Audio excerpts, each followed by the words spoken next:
All right, listen, this other story kind of made it into the news yesterday. Not going to spend too much time talking about this, but did want to let you know because this has been talked about before. In fact, it seems every time there's an election, this idea comes up and Sure. people say, hey, we know turnout for our elections and it's not unique to us, but they're usually pretty low. They're in the 30% range, which is kind of embarrassing. So the idea is for a lot of people, wouldn't it be easier to just be able to vote online? Well, that's actually something that Elections Quebec is now considering for the next municipal elections, which are coming up in 2025.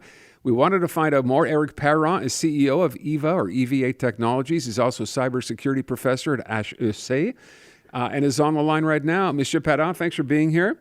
Always a pleasure. The first question anytime this comes up, and as I said, it comes up pretty regularly, is can we make sure or how do we know it's safe? Well, that's the real problem, right? Every trick in the book seems to be up for grabs when you have an election. There'll be political parties that'll rent a bus and go to the old age home and try to convince all the old people to come out and vote. So how are we going to guarantee that the person that's clicking on a vote is actually the correct person? And that's the real question. And we have to look at the whole process end to end. Today, it's relatively straightforward. You're isolated in a little booth. You put an X or a check mark on a little piece of paper. It goes into a locked box in front of witnesses, and then it's opened at the end of the day in front of witnesses and counted. That whole thing is out the door when you're doing it electronically. So it has to be looked at end to end, and hopefully they'll have multiple security experts look at the entire process, because the government is, like many enterprises, traditionally makes very common mistakes. They'll have somebody look at security, but they're looking at one piece. In this case here, you have to look at the entire process from start to finish. I think even no matter how thorough it is, people are still going to question it, right? They're going to suspect that there's been some meddling. But is it fair? Like, my impression is that things continue to become safer and safer online. Is that a sense of false security that we should not have? Well, I'm usually a very positive person, and I think having this concept being explored is essential in order to get that 30% back, back up to 50, 60, and 70%, to get higher numbers. But ultimately, the government doesn't have a very good track record. Even if you're not laughing at the SAAQ fiasco from last year, they don't have a good track record. You've got Click Secure. Anybody who's used that is like pulling teeth. It is. It's brutal. I hate it. Every time from a company perspective, I have to get on there sometimes, and I always know I'm going to write off my entire morning, swearing at that thing.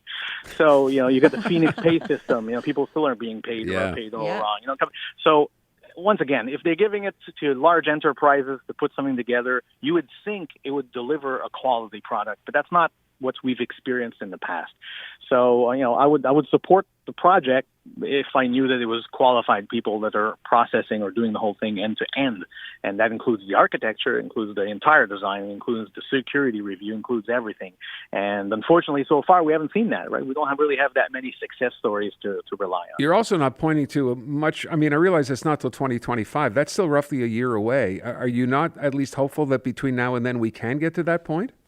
Yeah, well, a year in government time, when you're moving at the speed of a turtle, isn't that impressive, right? If you were giving it to be frank, and I've done complex projects, I've done multi-million-dollar projects, but I'm a small enterprise. So if I fail, my enterprise is dead.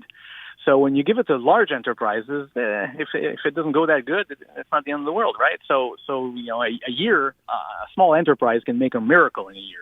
But the government has rarely made miracles in multiple years. So once again, they don't have a very good track record. This would be awesome, by the way, if it works. If they can actually put the right ingredients, get the right people at the table, and deliver a quality product that has been vetted by the population, if you will, by the experts in that field, that would be awesome. It would. We're out of time, but just very quickly here, what would a safe authentication, what's that word I'm looking for anyway, what would that look like, the process? We need digital ID. And, if we actually solve that, we would actually solve another problem, identity theft, because today you can still go open up a bank account just with very, very very stupid information, social insurance number, date of birth, stuff like that. And that's an actual problem, right? Banks are in no rush to fix that for Lord knows what reason.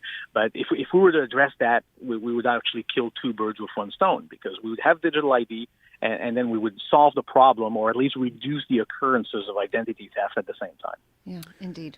We're not quite there yet is what I'm getting. All right. Listen, Eric, thank you so much. Appreciate the time this afternoon. I'm sure we'll chat again between now and then. Thank you.